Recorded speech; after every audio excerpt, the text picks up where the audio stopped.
Anna looked at Dolly's thin, careworn face, with its wrinkles filled with dust from the road, and she was on the point of saying what she was thinking, that is, that Dolly had got thinner. But, conscious that she herself had grown handsomer, and that Dolly's eyes were telling her so, she sighed and began to speak about herself. "You are looking at me," she said, "and wondering how I can be happy in my position?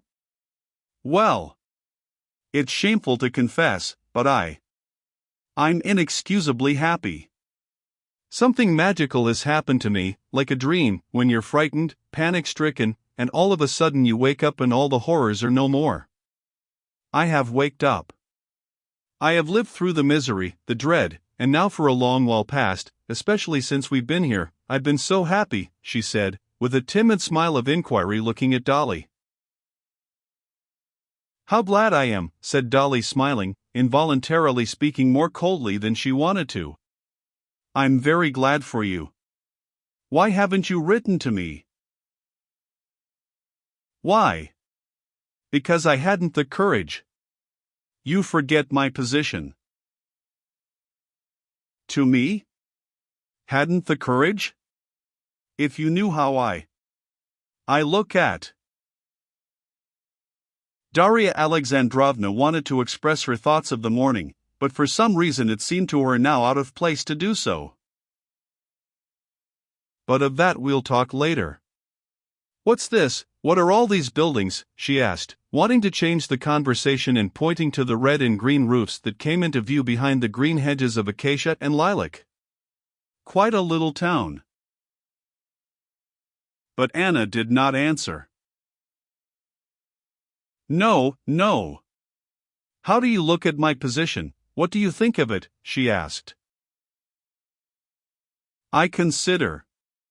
Darya Alexandrovna was beginning, but at that instant Vasenka Veslovsky, having brought the cob to gallop with the right leg foremost, galloped past them, bumping heavily up and down in his short jacket on the chamois leather of the side saddle.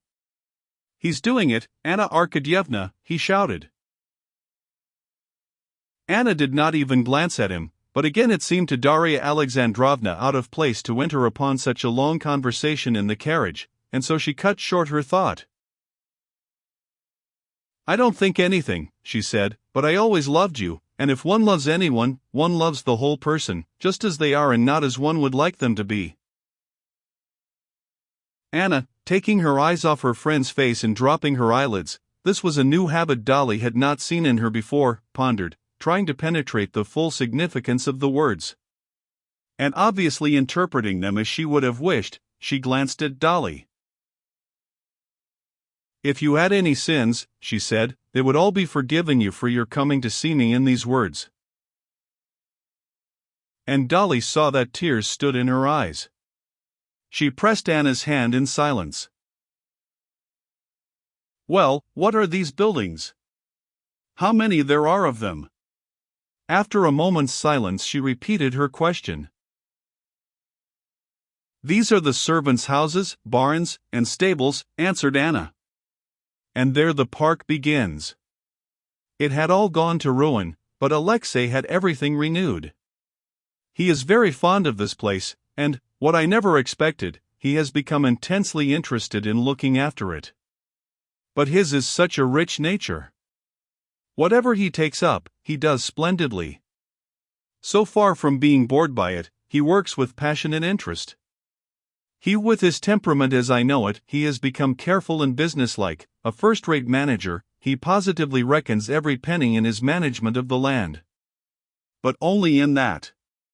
When it's a question of tens of thousands, he doesn't think of money." She spoke with that gleefully sly smile with which women often talk of the secret characteristics only known to them of those they love. "Do you see that big building? That's the new hospital. I believe it will cost over 100,000, that's his hobby just now. And do you know how it all came about? The peasants asked him for some meadowland, I think it was, at a cheaper rate, and he refused, and I accused him of being miserly. Of course it was not really because of that, but everything together, he began this hospital to prove, do you see, that he was not miserly about money. C'est un petitesse, if you like, but I love him all the more for it. And now you'll see the house in a moment. It was his grandfather's house, and he has had nothing changed outside.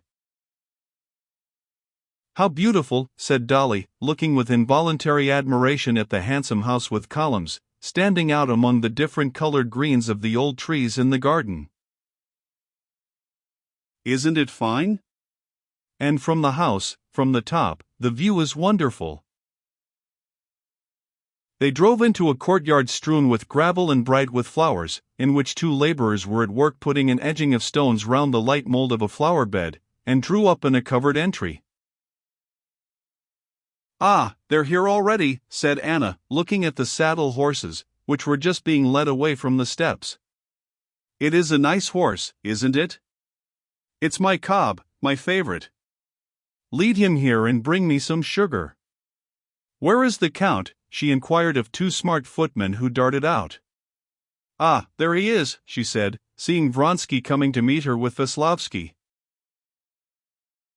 Where are you going to put the princess? Said Vronsky in French, addressing Anna, and without waiting for a reply, he once more greeted Darya Alexandrovna, and this time he kissed her hand.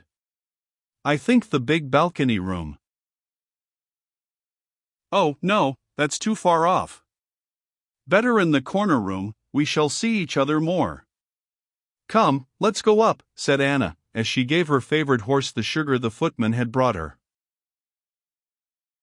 Etivez-vous obliz votre devoir, she said to Veslovsky, who came out too on the steps. Pardon, j'n'ai pas plein les poches, he answered, smiling, putting his fingers in his waistcoat pocket. Mais vous venez trop tard, she said, rubbing her handkerchief on her hand, which the horse had made wet in taking the sugar. Anna turned to Dolly. You can stay some time? For one day only? That's impossible. I promise to be back, and the children, said Dolly, feeling embarrassed both because she had to get her bag out of the carriage, and because she knew her face must be covered with dust. No, Dolly, darling. Well, we'll see. Come along, and Anna led Dolly to her room. That room was not the smart guest chamber Vronsky had suggested, but the one of which Anna had said that Dolly would excuse it. And this room, for which excuse was needed, was more full of luxury than any in which Dolly had ever stayed, a luxury that reminded her of the best hotels abroad. Well, darling, how happy I am, Anna said, sitting down in her riding habit for a moment beside Dolly. Tell me about all of you. Stiva I had only a glimpse of, and he cannot tell one about the children. How is my favorite, Tanya? Quite a big girl, I expect. Yes, she's very tall, Darya Alexandrovna answered shortly, surprised herself that she should respond so coolly about her children. We are having a delightful stay at the Levins, she added. Oh, if I had known, said Anna, that you do not despise me. You might have all come to us.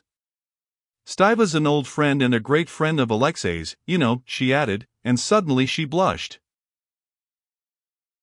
Yes, but we are all. Dolly answered in confusion. But in my delight I'm talking nonsense. The one thing, darling, is that I am so glad to have you, said Anna, kissing her again. You haven't told me yet how and what you think about me, and I keep wanting to know. But I'm glad you will see me as I am. The chief thing I shouldn't like would be for people to imagine I want to prove anything. I don't want to prove anything, I merely want to live, to do no one harm but myself. I have the right to do that, haven't I? But it is a big subject, and we'll talk over everything properly later. Now I'll go and dress and send a maid to you.